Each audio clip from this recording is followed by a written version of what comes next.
আসসালামু আলাইকুম ওয়া রাহমাতুল্লাহি ওয়া বারাকাতুহু। আলহামদুলিল্লাহি রাব্বিল আলামিন ওয়াল আকিবাতু লিল মুত্তাকিন ওয়াসসালাতু ওয়াসসালামু আলা নাবিয়্যিহি ওয়া হাবিবিহি মুহাম্মাদিন ওয়া আলিহি ওয়া আসহাবিহি আজমাইন, আম্মা বা'দ।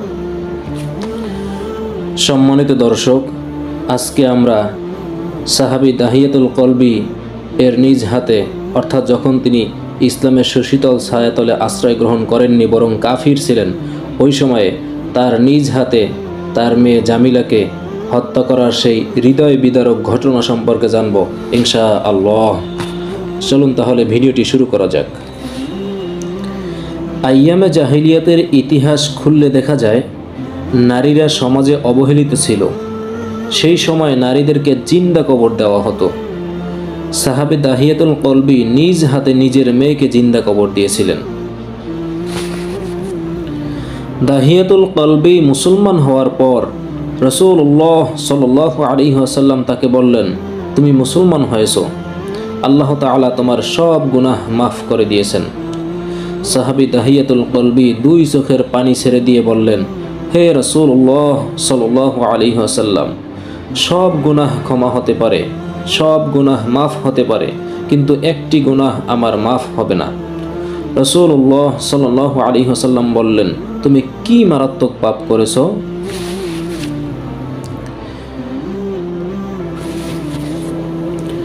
এবার সাহাবী দাহিয়াতুল কলবি ক্রন্দন করতে লাগলেন, অর্থাৎ কান্না শুরু করলেন, এবং ঝর্ণার মতো গাল বেয়ে পানি পড়ে যাচ্ছে। চোখের পানিগুলি ছেড়ে দিয়ে এতিমের মতো হয়ে কান্না শুরু করলেন আর বললেন, হে আল্লাহর রাসূল সাল্লাল্লাহু আলাইহি ওয়াসাল্লাম, আমি যখন সফরে যাই তখন আমার স্ত্রী গর্ভবতী ছিলেন। আমি যাওয়ার সময় বলে গেলাম, যদি আমার মেয়ে সন্তান হয় তাকে জিন্দা কবর দিয়ে দেবে, কিন্তু আমার স্ত্রী সন্তানের মায়ায় তাকে বড় করে তোলেন। আমি সফর থেকে 4 বৎসর পর বাড়ি এসে দেখি একটি মেয়ে আমাকে আব্বু আব্বু বলে ডাকছে। আমি স্ত্রীকে জিজ্ঞেস করলাম, কে এই মেয়ে? স্ত্রী ভয়ে ভয়ে জবাব দেয়, এই মেয়ে আপনার মেয়ে। আমি স্ত্রীকে ধমক দিতে লাগলাম, কেন এই মেয়েকে ছোটবেলায় জিন্দা কবর দেয়নি? স্ত্রী বলে, স্বামী, আপনি নজর করে দেখেন, আপনাকে আল্লাহ তাআলা যেমন সুন্দর করে বানিয়েছে, আপনার মেয়েকে আল্লাহ তাআলা আপনার মতোই সুন্দর করে বানিয়েছে। সেই জন্য আমি তার নাম রেখেছি জামিলা। এত সুন্দর মেয়েকে আমি কেমন করে জিন্দা কবর দেব?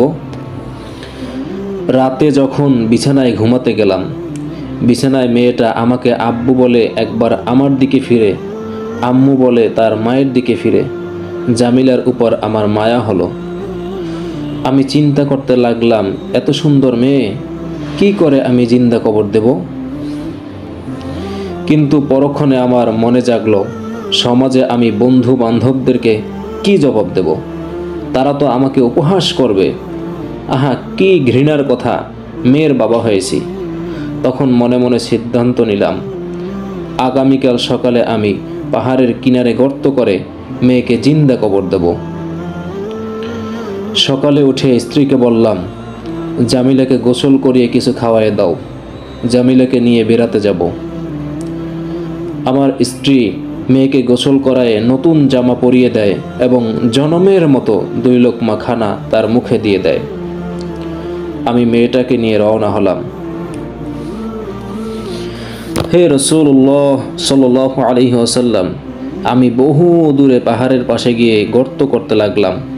গর্ত করার সময় মাটির ছোট ছোট টুকরা আমার দাড়ির উপরে এসে লেগে যায়। আমার জামিলা আমার পাশে দাঁড়াইয়া নিজের হাতে দাড়িগুলি সাফ করে আর বারবার বলে, বাবা, এটা কিসের গর্ত? এই গর্ত কার জন্য করছো? আমি জামিলাকে বললাম, তুমি দূরে গিয়ে খেলাধুলা করো। আমি মনে মনে বললাম, কিছুক্ষণ পরে তুমি বুঝতে পারবা এটা কিসের গর্ত। যখন গর্ত হয়ে গেল, আমি ডাকলাম, জামিলা, দেখে যাও গর্তের ভিতর কি যেন দেখা যায়। মেয়েটি আমাকে আব্বু আব্বু বলে দূর থেকে দৌড়ে গর্তের পাশে এসে বলে, আব্বু কই? গর্তের ভিতর কিছু দেখা যায় না। হে আল্লাহর রসূল সাল্লাল্লাহু আলাইহি ওয়াসাল্লাম, আমি নিষ্ঠুর পিতা, আমি কত বড় নির্দয় পিতা, আমার যে একটু মায়া লাগলো না। আমি পিছন দিক দিয়ে জামিলাকে ধাক্কা মেরে গর্তের ভিতরে ফেলে দিলাম। গর্তের চারিদিকের পাথর ও মাটি চাপা দিতে শুরু করলাম। জামিলা আমার দিকে নজর করে বলে, আমি বারবার মায়ের কাছে বলতাম, মা, আমার আব্বা কবে আসবে? আমি সব সময় আপনাকে এক নজর দেখার জন্য এবং একবার আপনাকে বাবা বলে ডাকার জন্য অস্থির থাকতাম। বাবা, আপনি আমাকে এইভাবে মেরে ফেলবেন না। মা শুনলে সহ্য করতে পারবে না। আমাকে ছেড়ে দেন। আমি আর কখনো আপনাকে বাবা বলে ডাকবো না। কোনো দিন আপনাকে আমার চেহারা দেখাবো না। আমাকে প্রাণে মেরে ফেলবেন না। জামিলা গর্ত থেকে হাত দুটো উঁচু করে কত চিৎকার মেরে কাঁদলো আর বলল, বাবা, আপনার মতো নিষ্ঠুর পিতা এই দুনিয়াতে নাই। আমি কোনো কথা না শুনে মাটি চাপা দিয়ে চলে আসি। হে আল্লাহর রসূল সাল্লাল্লাহু আলাইহি ওয়াসাল্লাম, আল্লাহ সব গুনাহ মাফ করলেও এই গুনাহ মাফ করবেন না। আজও আমি প্রতি রাতে জামিলার সেই ডাক, বাবা আমাকে বাঁচাও বলে সেই চিৎকারের আওয়াজ শুনতে পাই। তখন রাসূলুল্লাহ সাল্লাল্লাহু আলাইহি ওয়াসাল্লাম বললেন, ওহে দাহিয়াতুল কলবি, শোনো, তুমি যেই দিন এই অন্যায় পাপ কাজ করেছো, এই পাপ কাজ করেছো, তখন তুমি কাফির ছিলে। তুমি না বুঝে এই পাপ কাজ করেছো।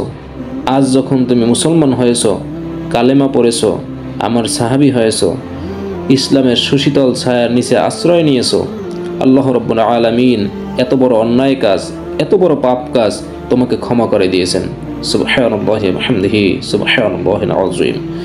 যেহেতু তুমি পড়েছো লা ইলাহা ইল্লাল্লাহু মুহাম্মাদুর রাসূলুল্লাহ সাল্লাল্লাহু আলাইহি ওয়াসাল্লাম।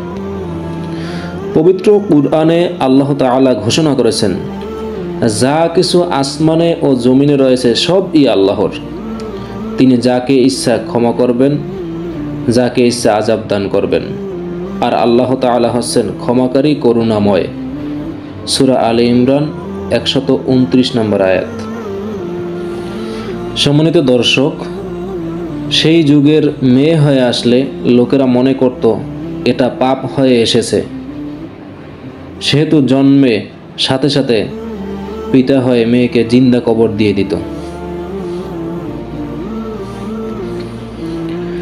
হুজুর সাল্লাল্লাহু আলাইহি ওয়াসাল্লাম নবুয়ত পাওয়ার পর ঘোষণা করে দিলেন, নারীরা মুক্ত, নারীরা চির আজাদ। মেয়েদেরকে তোমরা এভাবে জিন্দা কবর দিতে পারো না। ইসলাম নারীদেরকে স্বাধীনতা দিয়েছে।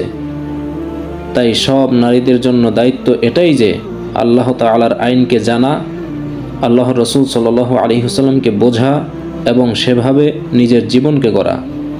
আপনি মুসলমান, কুরআন হাদিস জানা আপনার জন্য ফরজ। কিয়ামতে জিজ্ঞাসা করা হবে। আসলে এই জীবন জীবন নয়, আর একটা জীবন আসবে, সেই জীবনে আমাদের উঠতে হবে।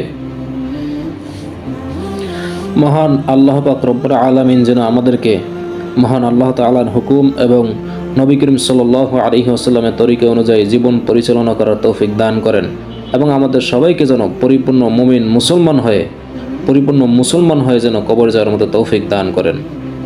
ওমা আলাইনা ইল্লাল বালাগ। আল্লাহুম্মা আমিন।